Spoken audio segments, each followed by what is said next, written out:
ಎಲ್ಲ ಪಾಲಕರಿಗೆ ಮತ್ತು ವಿದ್ಯಾರ್ಥಿಗಳಿಗೆ ನಮಸ್ಕಾರಗಳು. ಈ ಒಂದು ವಿಡಿಯೋದಲ್ಲಿ ಯಾರೋ ಒಬ್ರು ಕಮೆಂಟ್ ಹಾಕಿದ್ರು, ನೈನ್ತ್ದು ಸೀಟ್ ಮ್ಯಾಟ್ರಿಕ್ಸ್ ಹಾಕಿ ಸರ್ ಅಂತ. ಅದಕ್ಕೋಸ್ಕರ ಈ ಒಂದು ವಿಡಿಯೋ ಮಾಡ್ತಾ ಇದ್ದೇನೆ.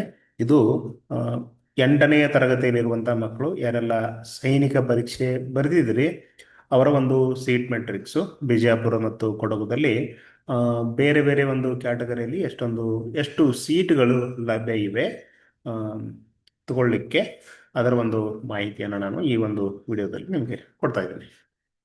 ಸೊ ಇಲ್ಲಿ ಏನಾಗ್ತದೆ ಅಂತಂದ್ರೆ, ಇದು ಸೀಟ್ ಮ್ಯಾಟ್ರಿಕ್ಸ್ ನೈನ್ತ್ದು. ಇದು ಫಸ್ಟ್ ಏನಂದ್ರೆ ಬಿಜಾಪುರ ಸೈನಿಕ ಸ್ಕೂಲ್ ಬಿಜಾಪುರ, ಬಾಯ್ಸ್ಗೆ 9th standard, it's in Kannada. Okay. So ಟಿಗೆ 2 ಸೀಟ್ ಇದೆ. 2 ಸೀಟ್ ಯಾವ ಥರ ಇದೆ ಅಂತಂದರೆ, ಫಾರ್ ಎಕ್ಸಾಂಪಲ್ 5ನೇ ತರಗತಿಯಲ್ಲಿರುವಾಗ ಎಲ್ಲರೂ ಸೀಟ್ ತಗೊಂಡಿರ್ತಾರೆ. ಅದರಲ್ಲಿ ಕೆಲವೊಂದು ವಿದ್ಯಾರ್ಥಿಗಳು ಕೆಲವೊಂದು ಕಾರಣಗಳಿಂದಾಗಿ ಬಿಟ್ಟಿರ್ತಾರೆ. ಆ ಒಂದು ಸೀಟುಗಳು ಖಾಲಿ ಇರ್ತವೆ. ಅವುಗಳನ್ನು ಈ ಒಂದು 9th ಫಿಲ್ ಮಾಡ್ತಾರೆ. ಅದಕ್ಕೋಸ್ಕರ 8th ಎಕ್ಸಾಮ್ ಮಾಡಿರ್ತಾರೆ. ಸೊ SC ವಿದ್ಯಾರ್ಥಿಗಳಿದ್ರೆ ನಿಮಗೆ 2 ಸೀಟುಗಳಿವೆ ಅಲ್ಲಿ. ಯಾರು ಅತಿ ಹೆಚ್ಚು ಅಂಕ ಪಡೆದಿರ್ತಾರೆ ಅವರಿಗೊಂದು ಅವಕಾಶ ಇರುತ್ತೆ ಇಲ್ಲಿ. ಆನಂತರ STಯಲ್ಲಿ 4 ಸೀಟ್ ಇದೆ. OBCಯಲ್ಲಿ ನೋಡಿ, ಯಾರಾದರೂ OBC ಇದ್ದಂಥ ಮಕ್ಕಳು 8th ಅವರು ಎಕ್ಸಾಮ್ ಬರೆದಿದ್ರೆ ಬಿಜಾಪುರದಲ್ಲಿ ನಿಮಗೆ ಅವಕಾಶ ಇಲ್ಲ. ಯಾಕಂದ್ರೆ ಅಲ್ಲಿ OBCಯಲ್ಲಿ ಯಾರು ಕೂಡ ಬಿಟ್ಟಿಲ್ಲ. ಅದಕ್ಕೋಸ್ಕರ OBCಯಲ್ಲಿ ಯಾವುದೇ ಸೀಟುಗಳು ಲಭ್ಯ ಇಲ್ಲ ಬಿಜಾಪುರದಲ್ಲಿ. ನೆಕ್ಸ್ಟ್, GM ಕ್ಯಾಟಗರಿಯಲ್ಲಿ 11 ಇದೆ. GM ಎಷ್ಟಿದೆ? 11 ಖಾಲಿ ಇದೆ. ಸೊ GM ಅಲ್ಲಿ ಏನಾದರೂ ನೀವು ಎಕ್ಸಾಮ್ ಬರೆದಿದ್ರೆ ಸೊ ನಿಮಗೊಂದು ಅವಕಾಶ ಇದೆ. ನಂತರ ಡಿಫೆನ್ಸ್ ಅಲ್ಲಿ 3 ಇದೆ.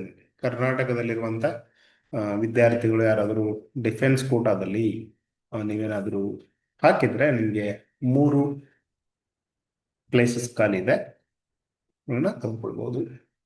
ಸೊ ಅದೇ ಥರ ಇಲ್ಲಿ ವಿದ್ಯಾರ್ಥಿನಿಯರು ಗರ್ಲ್ಸ್ಗೆ SCಯಲ್ಲಿ 1, STಯಲ್ಲಿ 1, OBCಯಲ್ಲಿ 1, ಜನರಲ್ ಆಗಲಿ ಡಿಫೆನ್ಸ್ ಆಗಲಿ ಇಲ್ಲ. ಸೊ ಈ 3 ಸೀಟ್ಗಳು ಖಾಲಿ ಇದೆ. ಇದು ಬಿಜಾಪುರ ಆಯಿತು. ಇವಾಗ ಕೊಡಗು ಬಾಯ್ ನೋಡಿ, SCಯಲ್ಲಿ 4, STಯಲ್ಲಿ 2, OBCಯಲ್ಲಿ 7 ಖಾಲಿ ಇದೆ. ಬಟ್ ಇಲ್ಲಿ 0, ಇಲ್ಲಿ 7. ನೀವು ಕೊಡಗುನ ತೆಗೆದುಕೊಳ್ಬೋದು. OBC ಅವರು ಕೊಡಗು ಅಂತ ಹಾಕ್ಬೋದು. ಬಿಕಾಸ್ ನಮ್ಮ ಬಿಜಾಪುರದಲ್ಲಿ ಯಾವುದೇ ಸೀಟುಗಳ ಖಾಲಿ ಇಲ್ಲ. ಸೊ ಅದೇ ಥರ ಜನರಲ್ ಕ್ಯಾಟಗರಿ, ಜನರಲ್ ಮೆರಿಟಲ್ಲಿ 10 ಖಾಲಿ ಇದೆ. ಇಲ್ಲಿ ಕೂಡ ಡಿಫೆನ್ಸಲ್ಲಿ 3 ಇದೆ. ಇದನ್ನು ಡಿಫೆನ್ಸಲ್ಲಿ ತಗೋಬಹುದು. ಇಲ್ಲಿ ನೋಡಿ, ಗರ್ಲ್ಸ್ ಅಂತ ಬಂದಾಗ ಯಾವುದು ಕೊಡಗುದಲ್ಲಿ ಯಾವುದು ಖಾಲಿ ಇಲ್ಲ. ಕೊಡಗಲ್ಲಿ ಯಾವುದು ಖಾಲಿ ಇಲ್ಲ. SCಯಲ್ಲಿ 1 ಅಂತ ತಿಳ್ಕೋಬಹುದು, ST 1, OBC 1, ಅದು ಬಿಜಾಪುರದಲ್ಲಿ ಇದೆ ವಿದ್ಯಾರ್ಥಿನಿಯರಿಗೆ. ನೀವು ಇನ್ ಕೇಸ್ ಜನರಲ್ ಮೆರಿಟ್ ಅಲ್ಲಿ ಇದ್ದಂತ ವಿದ್ಯಾರ್ಥಿನಿಯರು ಪರೀಕ್ಷೆ ಬರೆದಿದ್ರೆ ನಿಮಗೆ ಯಾವುದೇ ರೀತಿಯ ಸೀಟ್ಗಳು ಲಭ್ಯ ಇಲ್ಲ. ಏನಂತಂದ್ರೆ ನೀವು ಬೇರೆ ಒಂದು ಸ್ಟೇಟ್ನ ಕೆಲವೊಂದು ಸ್ಕೂಲ್ಗಳನ್ನ ಹಾಕ್ಬಹುದು. ಇದಿಷ್ಟು 9ನೇ ತರಗತಿ 8ನೇ ತರಗತಿಯಲ್ಲಿರುವಂತಹ ಮಕ್ಕಳು ಎಕ್ಸಾಮ್ ಬರೆದವರಿಗೆ 9ನೇ ತರಗತಿಗೆ ಏನು ಅಡ್ಮಿಷನ್ ತೊಗೊಳ್ತೀರಾ ಅದರ ಒಂದು ಸೀಟ್ಗಳು ಯಾವ್ಯಾವ ಒಂದು ಕ್ಯಾಟಗರಿಯಲ್ಲಿ ಎಷ್ಟೆಷ್ಟು ಖಾಲಿ ಇದೆ ಅಂತ ಬಿಜಾಪುರ ಮತ್ತು ಕೊಡಗು ಶಾಲೆಯ ಮಾಹಿತಿ.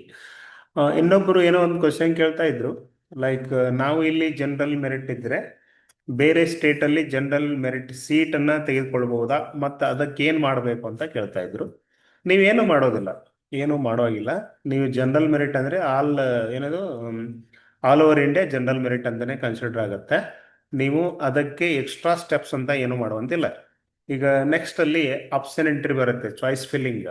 ಸೊ ಅವಾಗ ಏನು ಮಾಡಬೇಕು, ಫಸ್ಟ್ ನಾವು ಓಲ್ಡ್ ಸೈನಿಕ್ ಸ್ಕೂಲ್ 10 ಹಾಕಬೇಕು. ಅದರಲ್ಲಿ ಬಿಜಾಪುರ ಕೊಡಗು ಹಾಕ್ಕೊಳ್ಳಿ. ಆಮೇಲೆ ಇನ್ನೆಂಟು ಬೇರೆ ರಾಜ್ಯದ ಚೆನ್ನಾಗಿರುವಂಥ ನಿಮಗೆ ಅನಿಸಿದಂಥ 8 ಹಳೆಯ ಸೈನಿಕ ಶಾಲೆಯನ್ನು ಹಾಕ್ಬೋದು. ಅಲ್ಲಿ ಕೂಡ ಹೊರ ರಾಜ್ಯದವರಿಗೆ ಕೆಲವೊಂದು ಸೀಟ್ಗಳಿರುತ್ತೆ.